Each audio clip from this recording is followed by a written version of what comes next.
She unexpectedly stepped down as the show's host last night. To express my sadness would be an understatement. This was Stephen A. Smith expressing his feelings regarding Molly Qerim's abrupt exit from First Take. There's a reason for his emotional response. A reported incident occurred between them off camera, leading to the NBA imposing a lifetime ban on Molly. What transpired, you ask? Let's dissect the timeline from her resignation to the swirling rumors. Molly Qerim's abrupt exit from ESPN. Her departure wasn't just about a contractual conflict. It was more than a mere career change to seek fresh ventures. In the weeks that ensued, a dramatic narrative unfolded, filled with covert tensions, media leaks, and rising conflicts that culminated in a moment so significant that the NBA eventually stepped in. To grasp the connection between Molly Qerim and the term lifetime ban, we must look back to the roots of her abrupt departure and follow the resulting chain of events that transpired after she left First Take. On September 16, 2025, Qerim took to Instagram to announce her decision to part ways with ESPN by year's end. Her message, laced with heartfelt appreciation and professional poise, declared, "After careful consideration, I've chosen to conclude this remarkable chapter and depart from First Take. Being at the helm of this program stands as one of the greatest highlights of my professional journey. Each morning, I was fortunate enough to sit alongside a collection of the most insightful, dedicated, and engaging personalities in the world of sports, as well as with you all, the finest fans anywhere." This message was intended to signify a smooth farewell. However, it turned into a catalyst for one of the most chaotic narratives in contemporary sports journalism. The timing was the initial warning sign. ESPN's president of content, Bert Magnus, revealed that the surprise for the executives wasn't Qerim's exit itself, but its sudden nature. He shared with The Athletic that while there were ongoing talks, they anticipated she would complete her contract for the year. However, when news leaked prematurely, she took to Instagram to confirm it, hastening her departure and putting the network in disarray. Magnus' statements were particularly bold, as ESPN leaders typically remain tight-lipped about talent departures. One analyst questioned, why would an executive at ESPN comment on a talent no longer with them? That's not their usual approach. The simple act of Magnus voicing his concerns implied that the network aimed to steer the conversation, indicating deeper issues at play than just contractual matters. The buzz grew when news channels shared Stephen A. Smith's candid on-air response to Qerim's departure. His comments, laden with palpable feeling, were also meticulously chosen, suggesting a tone of protectiveness. During his Sirius XM broadcast, Smith openly expressed, "Last night, she unexpectedly stepped down as the show's host. To claim that I'm deeply upset would be putting it mildly. Molly is a friend. Molly is a colleague. Molly is someone I have relied on numerous times, just as she has turned to me. For a decade, we've collaborated on this program. Often, certain incidents arise, making it quite awkward to witness." Smith asserted that the specifics were private, yet he concurrently acknowledged his own lack of complete understanding.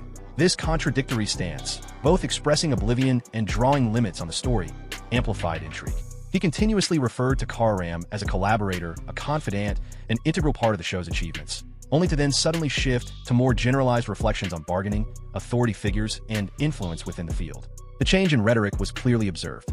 Analysts remarked on how Smith leveraged Qerim's departure as a launchpad for a discourse regarding employment and media dynamics, highlighting that all individuals report to someone and cautioning against the risks of losing sight of the bigger picture. Certain onlookers inferred that this was not mere advice. It resembled subtle critique directed towards Qerim herself. In the meantime, the media frenzy swiftly set to work, eager to address the voids. A recent video critique candidly suggested that Qerim's departure may have been far from friendly. When we spoke yesterday, it was apparent she was heading out, but the immediacy caught us off guard. This hints that the situation is likely more intricate than a mere financial disagreement. There's a deeper issue at play. Analysts started linking Smith's hefty $20 million yearly pay with Qerim's significantly lower reported salary. Whispers went around that she was on the lookout for not only a bigger salary, but also chances to pursue her own projects at the network, akin to Max Kellerman's career shift, who successfully transitioned from First Take to various hosting gigs. Nevertheless, ESPN remained firm, as one analyst noted. Molly was keen to explore other avenues within the network, aspiring to have her own show, much like Kellerman did. She expressed that while First Take was great, there were various other programs available, or perhaps they could even develop something new. She just wanted a chance to succeed within the network and continue her journey at the leading sports channel. That wasn't going to take place. This marked the initial significant divide. Qerim sensed the lack of appreciation, both in terms of pay and her professional standing. She had dedicated 10 years in the moderator's seat, ensuring Smith and his various co-hosts were stable, frequently facing backlash from audiences who failed to recognize the talent needed to manage tumultuous discussions. However, when she sought additional compensation or broader prospects, her requests were turned down. The rejection cut deeper due to the influence Stephen A. wields. Smith isn't merely the face of First Take. He's also its executive producer, His support or dissent is believed to have a significant impact on who succeeds at ESPN. Past co-hosts like Kellerman, along with guest analysts such as Ryan Clark and Dan Orlovsky, have remarked on how Smith affects salary discussions. An insider remarked that when he gives his approval, you achieve your goals. If he withholds it, you're out of luck. For Qerim, the absence of support spoke volumes. Smith heaped compliments on her afterward, yet during the negotiations, he was nowhere to be found. Even in her goodbye Instagram tribute, she notably omitted any reference to Smith. After a decade of collaboration, that absence stood out prominently. At this stage, the chatter had transitioned from contract disputes to strained relations between Smith and Qerim. Observers began to openly question whether her sudden exit hinted at a more profound discontent with Smith's control over the program. One commentator noted, quite astutely, that perhaps fingers were being directed at Stephen A. Smith. You could let the situation play out until the years close and then shift to your next opportunity. But your absence leads me to ponder if Stephen A. might be a source of her discontent. This new perspective, suggesting that Smith could have been the tipping point, altered how people were reporting the narrative. The focus shifted from ESPN merely losing a host to examining if their top figure had either explicitly or implicitly pushed her away. Following this, rumors circulated about what would later be labeled as the confrontation. At first, information was scarce, but several weeks following Qerim's departure, news surfaced regarding a fiery private dispute between Qerim and Smith in a production meeting. Sources close to the matter indicated that the disagreement revolved around Qerim's insistence on having more creative influence, which conflicted with Smith's role as executive producer. Although the complete record of their discussion has not been made public, insiders portrayed it as intense and confrontational. Some reports suggested that Qerim charged Smith with sabotaging her in contract negotiations, while others noted that Smith outright rebuffed her entreaty, reminding her that it was ultimately his show. One thing is clear. The incident left her co-workers shocked, and it was the final occasion Qerim was seen on set. Subsequently, things moved swiftly.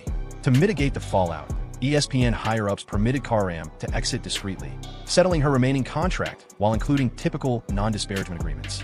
However, they couldn't control the way the narrative exploded throughout the sports media landscape. The conversation transitioned from the reasons behind her departure to the specifics of how it unfolded. And in that space of ambiguity, each rumor and every subtle hint gained immense significance.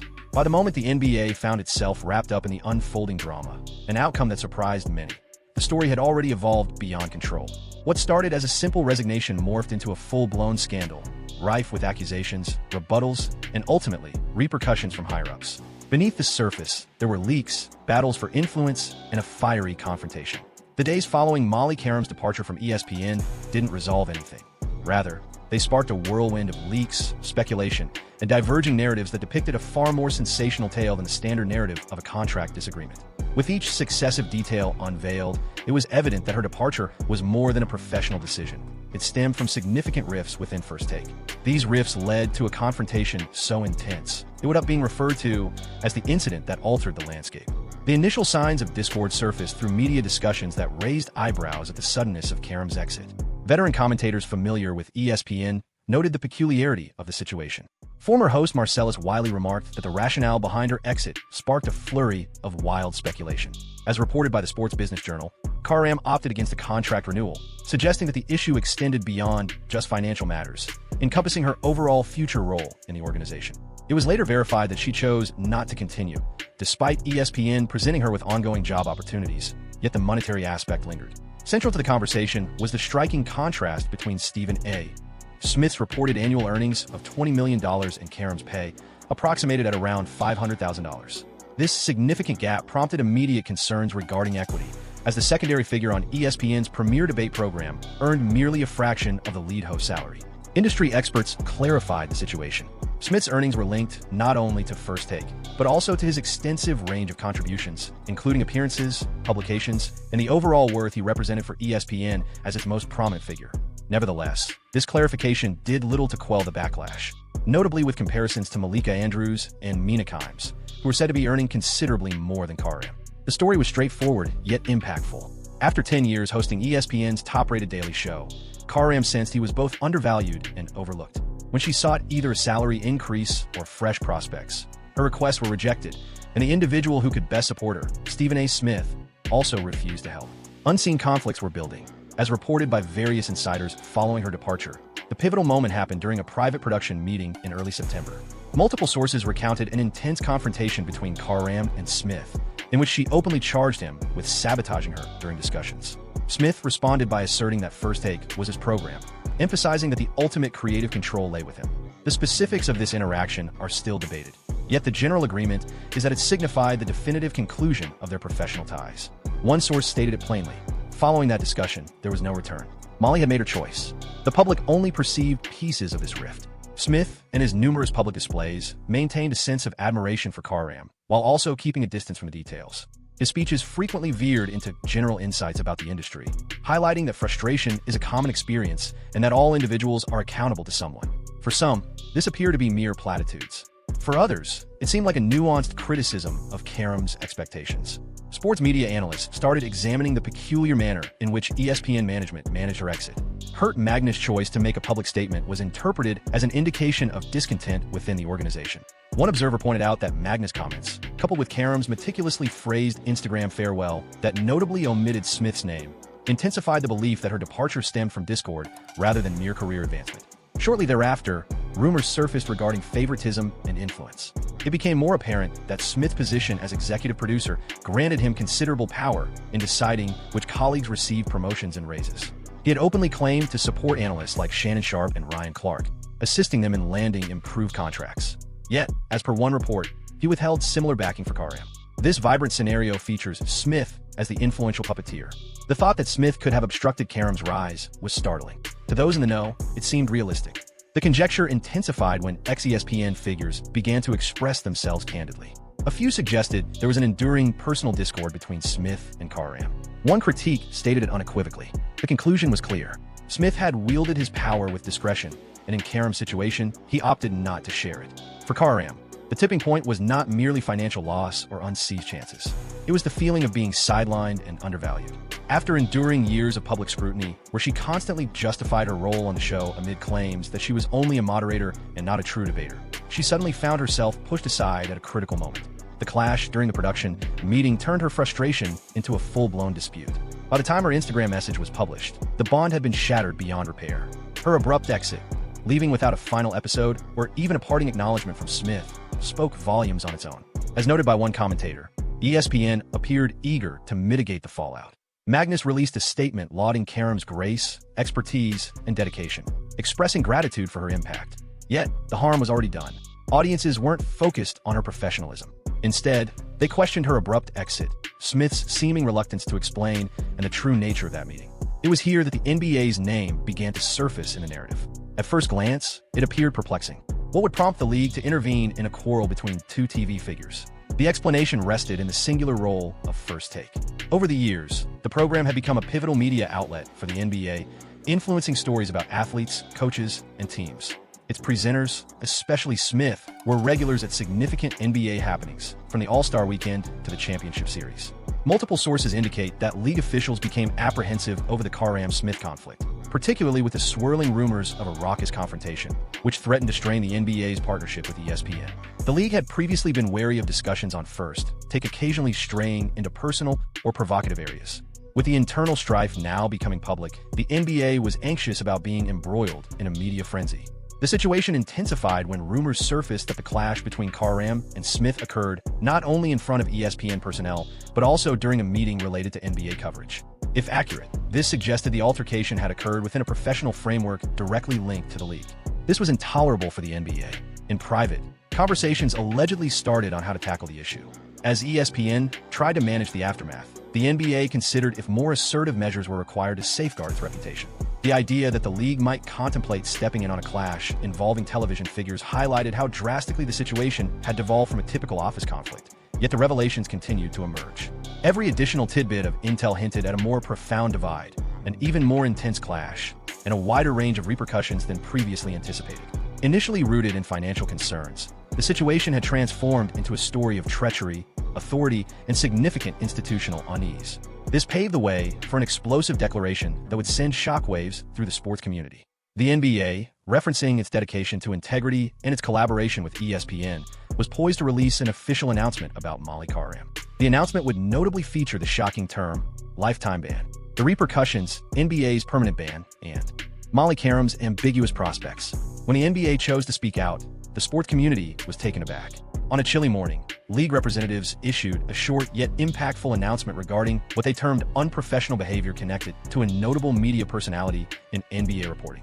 While Stephen A. Smith wasn't mentioned by name, Molly Qerim was, and with her name emerged a term nearly everyone deemed improbable for the broadcaster: permanent ban.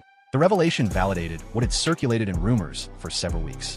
The clash between Qerim and Smith, previously cloaked by ESPN's meticulous public relations efforts, was revealed to be much more intense than the initial account suggested. As outlined in the NBA's internal assessment, the incident took place during a production meeting that was focused on league-related broadcasting. Sources revealed that it was a strategy session for the upcoming NBA Christmas Day lineup, an important event for both the league and ESPN. Insiders later pointed out that the circumstances and intensity of the discussion contributed to the volatile nature of the altercation. Qerim, weary from prolonged, unproductive talks and sensing a lack of input and creative choices, reportedly took Smith to task in the meeting. Tensions soared, and harsh words were exchanged. At one juncture, as per reports that surfaced in the media, Smith belittled Qerim's input in front of ESPN executives and NBA officials present. In retaliation, Qerim purportedly leveled claims of partiality, sidelining, and lack of respect. This confrontation intensified into what bystanders characterized as a fracas. Though not physically combative, it was intense enough to unsettle the atmosphere in the room. A league executive allegedly referred to it as a breakdown that violated professional norms. For the NBA, which values its media agreements as carefully managed avenues for enhancing its brand, this was intolerable. At first, ESPN attempted to handle the fallout discreetly. Qerim's sudden departure shortly after was framed as a joint agreement. However, as rumors grew and conjecture intensified, the NBA concluded that silence was not an option. Insiders revealed that the league's justification was audacious. Initially, it aimed to safeguard its image from the burgeoning media controversy, and secondly, to emphasize expectations of professionalism in NBA-related environments. Hence, the groundbreaking decision was made. Molly Qerim received a lifetime prohibition from all NBA-associated media functions. She would be denied credentials for league gatherings, barred from behind-the-scenes access during All-Star Weekend, and prohibited from hosting or moderating discussions linked to the scene. For an individual whose professional life had been deeply connected to the league for many years, this was a life-changing setback. Responses came swiftly and were divided. Advocates of Qerim condemned the verdict as excessive, contending that, at most, she participated in an intense workplace discussion, something typically seen in high-stakes media settings. On the other hand, detractors contended that her behavior, as outlined, compromised the professionalism required in environments where league affairs were taking place. The spotlight turned to Stephen A. Smith's response next. During his solemn XM program, Smith delivered a monologue that was a mix of passionate, defensive, and confrontational tones regarding the ruling. He opened by expressing his fondness for Qerim, but quickly transitioned to advocating for the league's authority to establish rules. His demeanor changed as he stressed the importance of accountability. For numerous audiences, Smith's remarks seemed to validate the NBA's perspective. Yet, for some, they felt empty, an effort to depict Qerim's discontent as a personal mismanagement rather than a consequence of deep-rooted devaluation. Meanwhile, ESPN found itself in a tricky position. While it had to uphold its vital alliance with the NBA, Qerim had been a prominent face on the network for 10 years, making it risky to quietly support her lifetime ban, as this could estrange segments of their viewer base. In the end, ESPN released a thoughtfully impartial statement. "We appreciate Molly Qerim's dedication and professionalism over the years. Although we honor the NBA's choice, we sincerely wish her the best in her upcoming ventures." Interestingly, the NBA no longer needed to justify the public downfall of one of its former hosts. It could simply refer to the league's decision as the definitive explanation. For Qerim, the repercussions were immense. The NBA, once an integral part of her career, officially severed ties with her.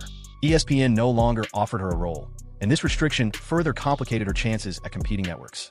Fox, Amazon, and Netflix had seemed like possible new avenues. However, the harsh truth was that bringing her on board would also mean cutting her off from the NBA's rich and profitable programming.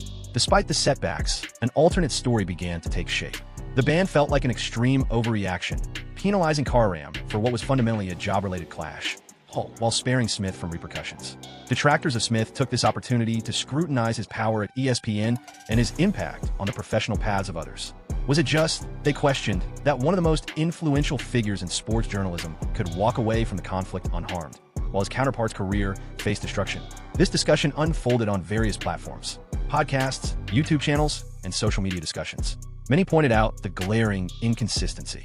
Smith, recognized for his flamboyant approach and frequent disputes, had navigated controversies in the past with minimal fallout. In stark contrast, Qerim now found himself completely ostracized from the NBA landscape.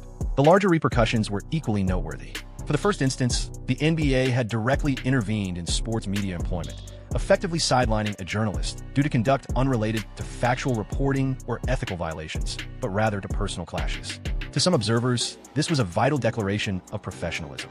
For many, it signaled a worrisome instance of excess. As time passed, the narrative adopted a nearly Shakespearean flair, a long-standing alliance shattered by strife, a dramatic showdown resulting in a public demise, and a decision that would resonate throughout the sector for years ahead. For Stephen A. Smith, the unfolding drama bolstered his prominence. He remained the face of ESPN, steadfast in his role, persistently leading First Take alongside various co-hosts. Although he held concerns for the situation, what lay ahead seemed much less certain.